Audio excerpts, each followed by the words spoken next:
L'objectif de cette vidéo, c'est d'utiliser le travail que nous avons déjà fait pour, d'une part, apprendre à faire des trous dans notre fond et le garnir avec différentes choses, et d'autre part, assembler des morceaux différents de... On retrouve ici notre motif de la séance précédente avec donc des colonnes qui sont fixées par des points de soutien. J'ai supprimé la partie pleine juste pour alléger notre travail dans cette dernière partie. J'ai également décidé de remplir seulement avec un passage toutes les parties du fond, toujours dans l'idée d'alléger, rallonger inutilement les simulations. Il est bien évident que si on veut obtenir des points brodés deux fois, il suffit de reparamétrer notre objet. Donc, on va s'intéresser de nouveau au fond. C'est pas le fond qu'on souhaite ici parce que je voudrais essayer d'avoir évidé cette partie-là pour apprendre à la garnir. Alors donc, ce fond ne m'intéresse plus. Je vais le supprimer.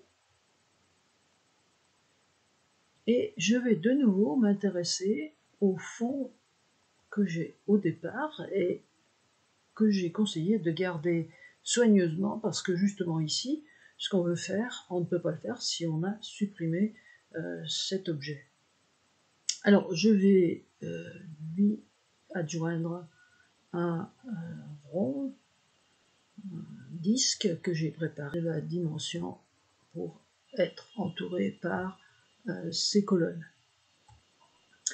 C'est simple maintenant de travailler avec le fond et ce disque et de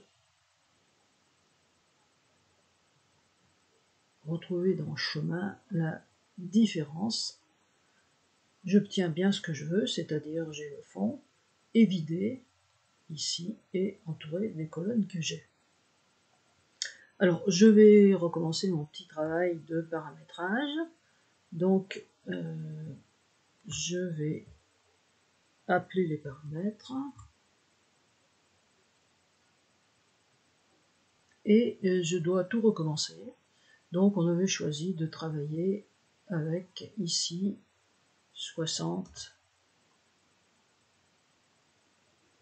On avait mis 1 mm de compensation d'étirement. On avait mis 3 mm et dans le restant de ce que je vous ai montré, en fait j'ai mis 2 mm. L'espacement entre les rangées, j'avais mis aussi 2 mm. Et la longueur, on avait dit aussi 2 mm. Et on avait dit qu'on ne voulait pas de chemin de dessous. Et pas non plus de point d'arrêt. Même chose pour la sous-couche, angle de remplissage, on reprend 120. Le décalage, on se souvient qu'il faut mettre quelque chose de négatif ici parce que je ne veux pas diminuer mais agrandir. Longueur, espacement entre les rangées de points, 2. Et chemin de dessous, on veut éviter les chemins de dessous, on veut qu'ils soient uniquement sur les contours. C'est les bords de notre objet à l'extérieur. Donc voilà, je l'ai dit, avoir un contour, je vais cacher mes objets supplémentaires là. Dans ce motif, je vais cacher pour les voir revenir au fur et à mesure. Voilà. Donc le premier travail que j'ai fait pour rejoindre donc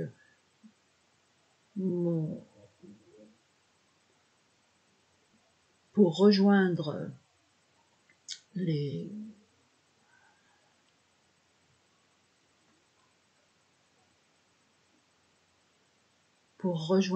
points de soutien et les colonnes qui vont donc fixer le bord de mon trou. Le premier chemin donc c'est celui-là. Voilà. que je veux. Mon premier chemin, c'est celui-là, qui va donc de la fin du fond jusque au disque que je veux travailler. Alors ensuite, moi, je retrouve mes points de soutien. Compte tenu de ce que j'ai pris un disque qui avait précisément les dimensions de mes points de soutien avant, il se trouve justement là sur le bord.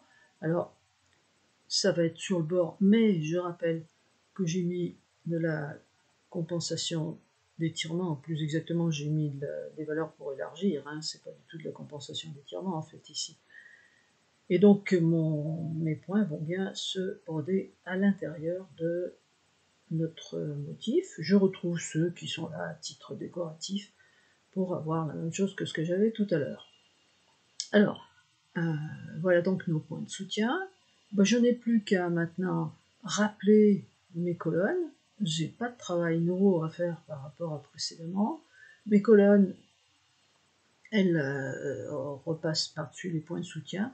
Alors ça peut être astucieux, ces colonnes, de ici les élargir un petit peu, donc c'est automatique bien entendu. Donc je vais peut-être sélectionner tous mes auto-remplissages en essayant de ne pas en oublier. Donc je vais sélectionner tous ces auto-remplissages qui sont les colonnes, je ne sélectionne pas les points droits. Voilà, ici. Donc je les ai tous et je vais les paramétrer à nouveau parce que ce que je voudrais c'est élargir un tout petit peu mes colonnes pour être bien sûr que ça va tout recouvrir. Alors je pourrais recommencer toutes mes colonnes mais c'est un petit peu pénible et donc là je vais les agrandir un petit peu tout simplement avec le élargir et je vais mettre par exemple 0.4, ça va m'élargir des deux côtés de presque 1 mm finalement. Voilà. Alors bien sûr là j'ai des sauts de fil parce que j'ai pas les fils de dessous. Je veux pas du tout de fil d'arrêt, de point d'arrêt. Et voilà, j'ai élargi un petit peu mes colonnes sans avoir tout à redessiner. Alors ça n'est valable bien sûr que pour agrandir pas beaucoup à la fois. On peut donc regarder maintenant comment les choses vont se broder. Tout ce que j'ai changé, c'est de modifier le fond et de m'assurer bien sûr que ce que j'avais dessiné, c'était bien le contour exact de ce fond. Alors, voyons une simulation. J'ai rendu visibles tous les objets que j'avais cachés pour mieux voir ce qui se passait. Et je vais maintenant faire une simulation.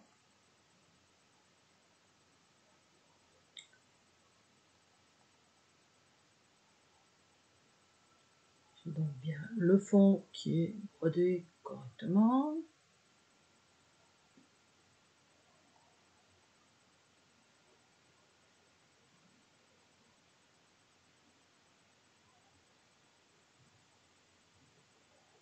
Et je retrouve l'ensemble de mon objet.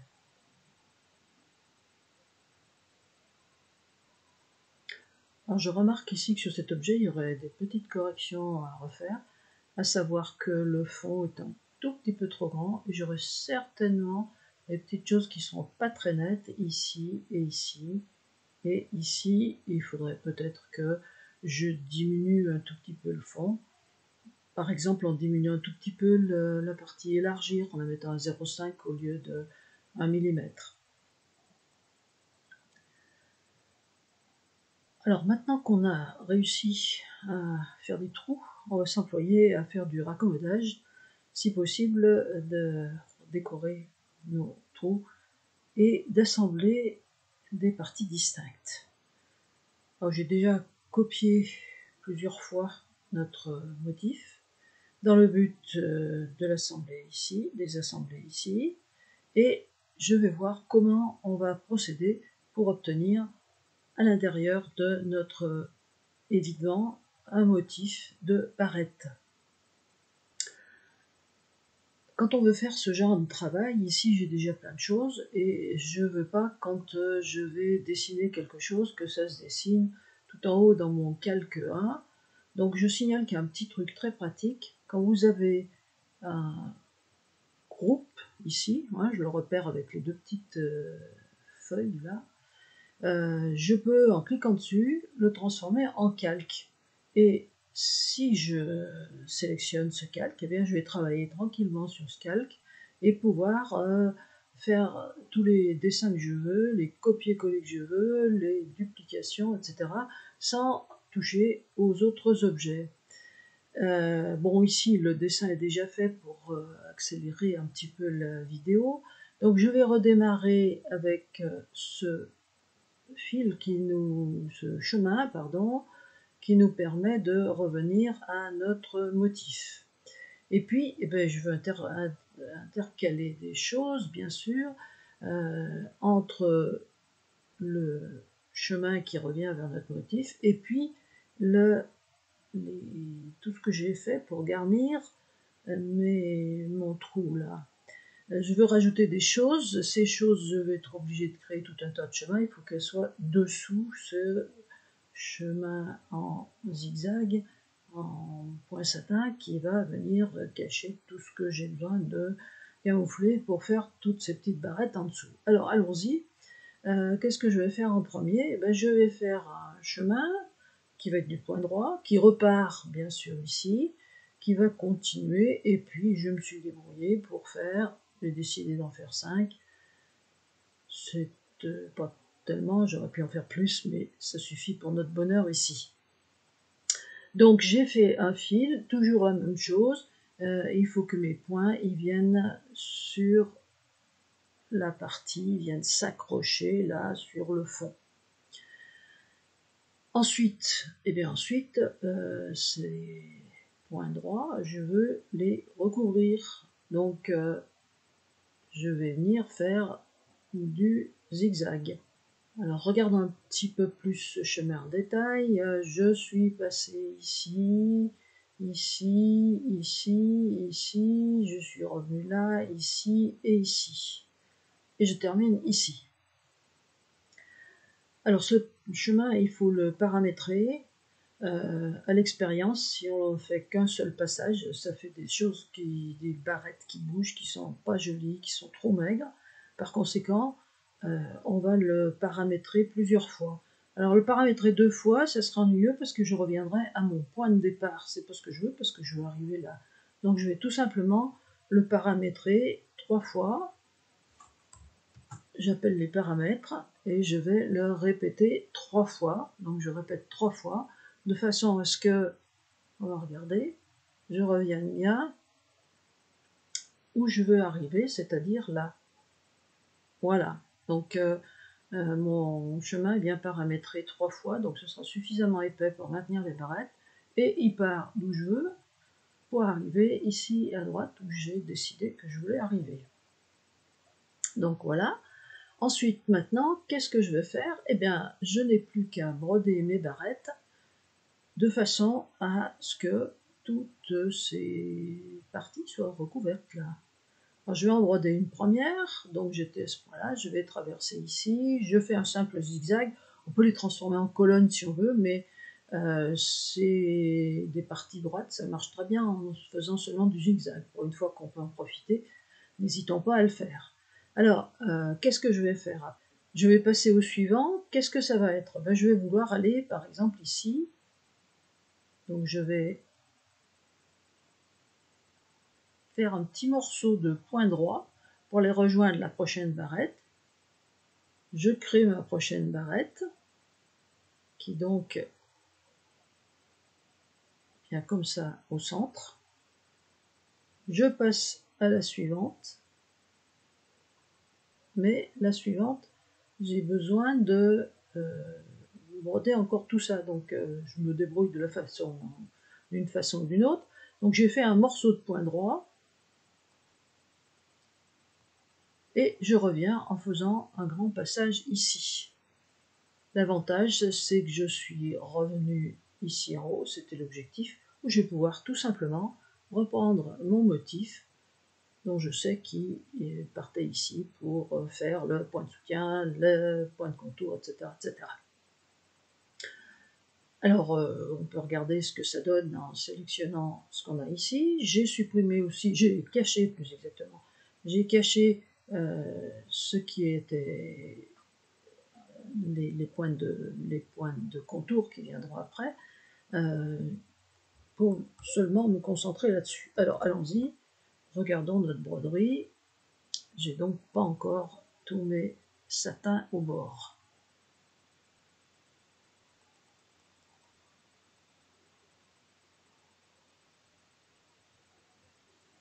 Et voilà, j'ai bien obtenu des barrettes et j'ai bien obtenu mes points satins qui recouvrent ici, on va le voir, en passant à la vue réaliste, tous des petits morceaux de points droits, les bouts des colonnes, etc. sont cachés sous mon satin final. Donc notre premier objectif, à savoir garnir le rond qu'on a évidé, est atteint. Alors on pourrait évidemment faire quelque chose de plus sophistiqué, broder quelque chose au centre pour cacher les raccords qui peuvent quelquefois ne pas être impeccables. On peut introduire un deuxième cercle ici, un deuxième point satin, etc., etc. Mais la méthode est toujours la même. À nous d'utiliser toutes ces méthodes pour aller plus loin. Donc maintenant, je me trouve avec mes trois parties et je voudrais les assembler. Alors, dans l'ordre, j'ai prévu d'avoir celle-là, ensuite celle-là et ensuite celle-là.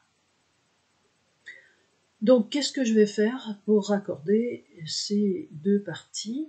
Eh bien, je vais m'intéresser, alors c'est bien là mon premier motif, voilà, et donc je vais créer ces barrettes, on va voir au fur et à mesure.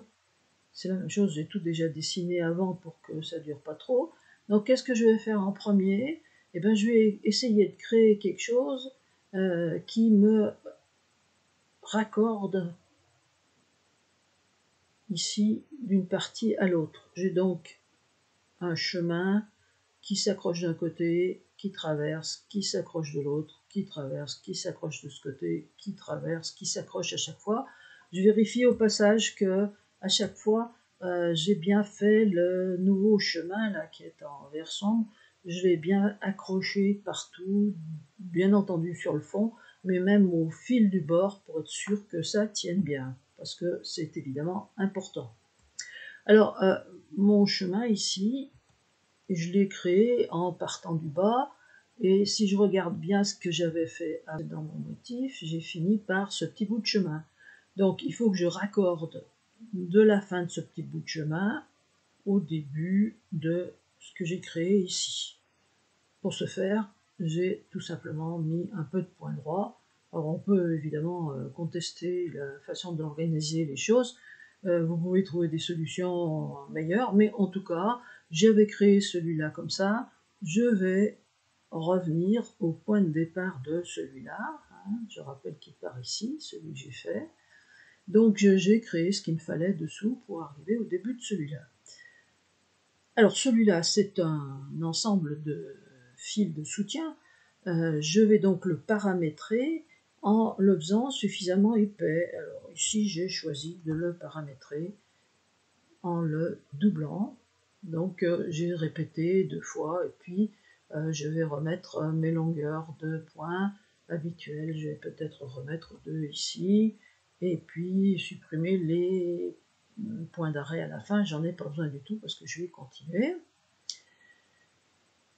Une fois donc que j'ai fait mon chemin et répété en sens inverse, je suis revenu ici. Alors maintenant, qu'est-ce que je vais faire? Eh bien, je vais créer mes barrettes en zigzag, comme j'ai fait là à l'intérieur. Donc je vais broder ici une première barrette qui repart là où j'étais, qui vient s'ancrer de l'autre côté, puis je vais passer à un petit morceau de point droit qui me permettra d'aller de la fin de la barrette à la prochaine barrette. Et puis ensuite, bien entendu, j'ai sélectionné ces deux-là et j'ai fait de joyeux copier-coller en les mettant en place jusqu'à ce que je sois arrivé en haut. Et donc, on va voir ici le résultat. Donc, j'ai une nouvelle barrette, j'ai un nouveau point droit ici, et puis une nouvelle barrette, et puis un nouveau point droit, etc. jusqu'à ce que je sois passé de partout et que mes barrettes soient toutes créées.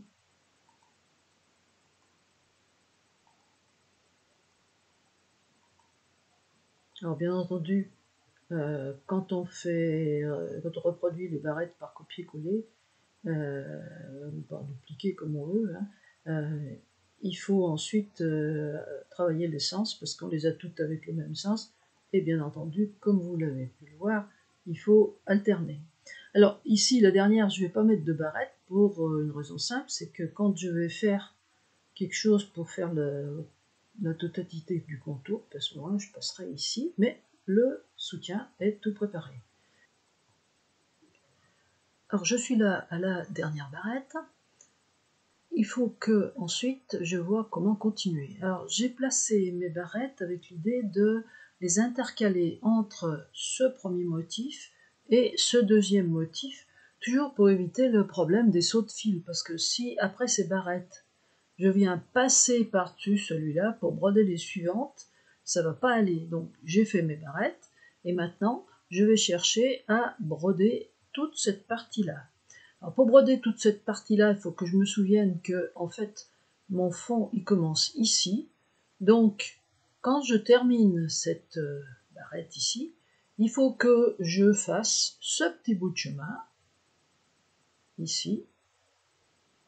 Je repasse ensuite sur la dernière partie et je fais le tour pour revenir ici. Je remontre ce que j'ai fait ici. Donc c'est ce chemin qui fait le tour là, qui va me ramener à mon deuxième morceau à broder. Donc c'est ce chemin-là que je sélectionne et que je vous montre et qui me ramène donc au deuxième morceau à broder. Je suis amené donc à recommencer le fond et puis tout jusqu'à la fin de mon motif ici, qui est bien celui-là. Donc ça peut être intéressant de regarder ce qui se passe comme ça. J'ai donc bien fait mon premier motif, les barrettes, quelque chose qui me ramène pour broder mon deuxième motif. Voilà. Et puis bien sûr, pour la fin, eh bien, je vais recommencer.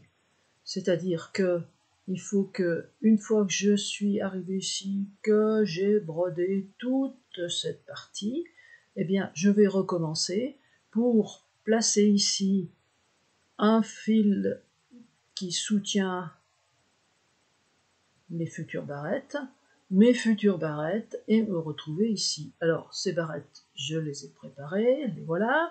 Donc, je retrouve la même chose que tout à l'heure.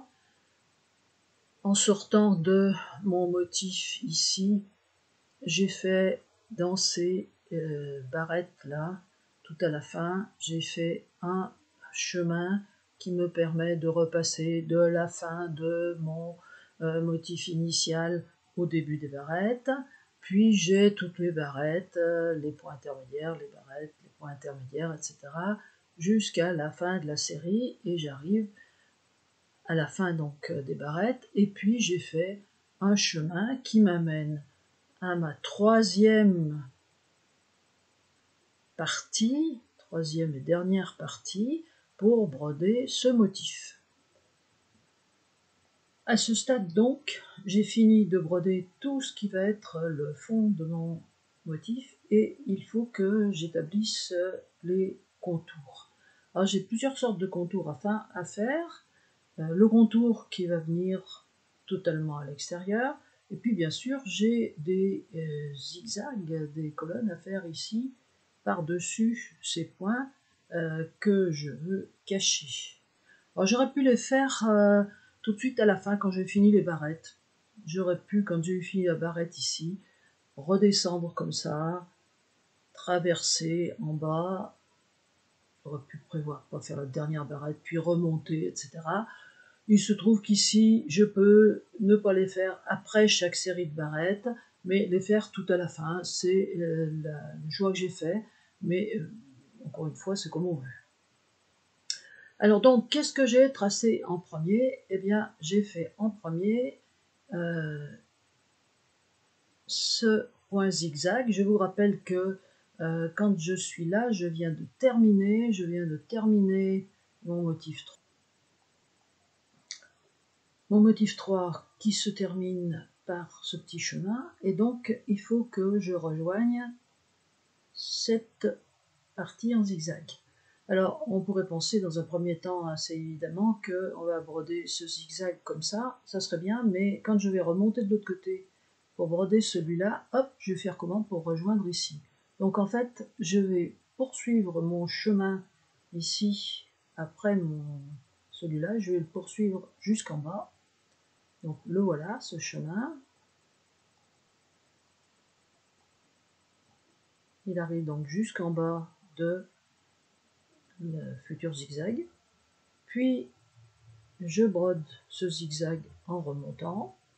J'ai tout loisir ici de faire un petit passage vers l'autre colonne nécessaire. Je brode cette colonne en descendant, ce zigzag en descendant.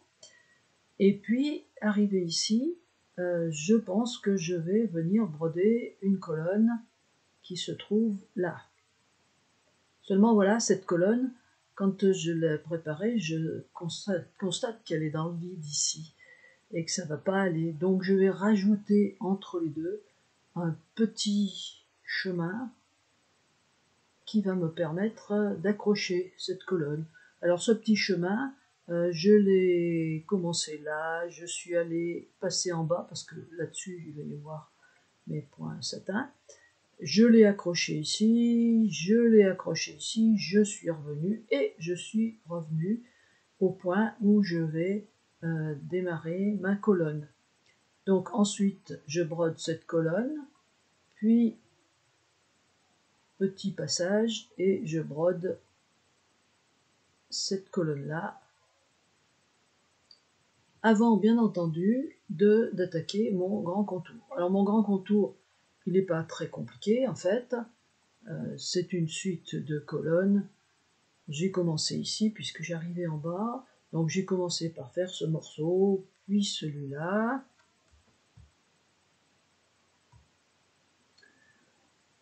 puis celui-là, et bien entendu il a fallu que je retravaille tous les raccords entre toutes mes colonnes, et il vient fermer ici pour terminer notre motif.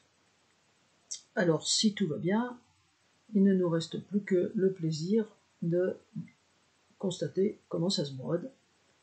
Donc simulation.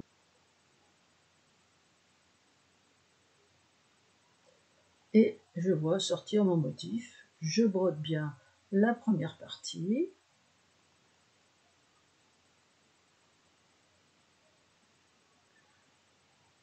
Ma liaison entre les deux, la deuxième partie, ma liaison entre la deuxième et la troisième partie, les colonnes, satin et le contour final.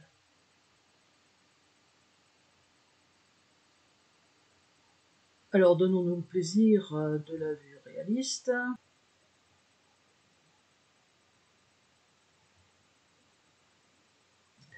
Voilà notre vue réaliste. La magie de la vidéo fait que j'ai pu supprimer la longue attente, mais évidemment quand on a un motif aussi important, ça met relativement longtemps.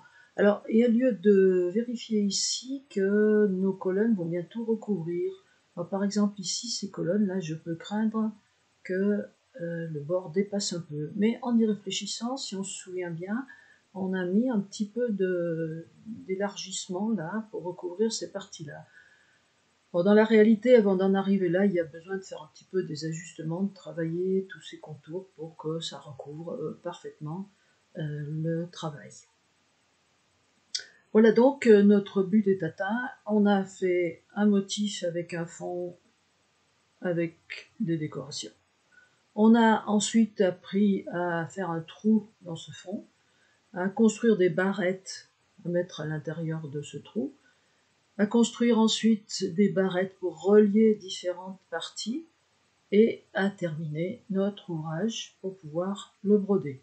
Alors ici, je rappelle que j'avais fait un paramétrage approximatif. Il conviendrait ici de retravailler le paramétrage des fonds, de tout mettre de la même couleur si on veut le broder d'une seule couleur, parce que tel qu'il est là, il y a 100 000 arrêts insupportables, et donc de terminer avant de le mettre en machine. Alors avant de terminer, regardons un petit peu un FSL un petit peu plus compliqué que j'avais fait, et donc ce FSL se composait de morceaux en symétrie. Donc en fait dans la réalité il y avait un morceau ici et le corps qui était brodé par-dessus. Je vais juste vous donner quelques petits renseignements qui peuvent simplifier la vie quand vous aurez des choses plus complexes. Regardons à quoi ressemble le fichier qui a permis la broderie. D'abord, les surfaces sur lesquelles j'ai travaillé sont évidemment beaucoup plus petites que les surfaces sur lesquelles nous, on a travaillé. On a fait des motifs qui étaient bien clairs, bien séparés, de façon à bien voir comment ça se passait. Quand on veut travailler sur un motif de ce genre, alors d'abord, il faut trouver comment s'organiser. Et petit à petit, eh bien, on va réussir à construire, par exemple, en commençant par le fond, garnir ce fond avec sa broderie, puis par exemple ici j'ai fait le fond, puis après il a fallu, il y a un trou ici, il a fallu faire les zigzags, la construction des fils en dessous des zigzags, et puis les zigzags, mais évidemment il a fallu penser à sortir, c'est-à-dire qu'une fois que j'avais fait les zigzags, il fallait que je puisse repasser ici sur les fils de la construction. Donc il faut anticiper la façon dont c'est brodé. Ça paraît comme ça compliqué, en fait petit à petit, un petit morceau après l'autre, on finit par trouver comment il faut s'y prendre. Signale une chose, c'est que j'avais 2 ailes à faire et j'avais des endroits où j'étais obligée de mettre des commandes, des endroits sur les parties de fond là, où il fallait que je mette des commandes pour que ça commence bien là où ça m'arrangeait. Ces commandes, quand on veut copier et reproduire, dupliquer, ça marche pas, elles restent pas à leur place. Donc sur des motifs compliqués comme ça, on n'a pas du tout envie qu'il se passe 30 choses et qu'on soit obligé de tout refaire. Donc la solution, c'est tout simplement d'enregistrer l'aile, de la ressortir dans un format machine. Alors ça va très bien avec le format DST par exemple, qui est minimal, il n'y a pas de fioritures, de couleurs ou je sais pas quoi, et de le copier, de l'arranger, de faire les symétries, etc. Mais du coup, on se souvient que dans un format machine, on n'a plus qu'un chemin. Donc j'ai plus de choses qui vont bouger, de commandes qui vont se déplacer, etc. Et donc j'aurai l'intégralité de mon motif qui va être brodé sans difficulté. Ça va bien pour faire ce genre de choses. Il me reste à vous souhaiter de découvrir le FSL. J'espère que ces explications ne vous auront pas trop embrouillé. C'était vraiment difficile à mettre au point pour faire des motifs pas trop difficiles mais suffisamment complexes pour qu'on puisse voir un peu tous les cas. Je vous souhaite bonne découverte du FSL. C'est très réjouissant, ça prend beaucoup de temps, mais quel plaisir!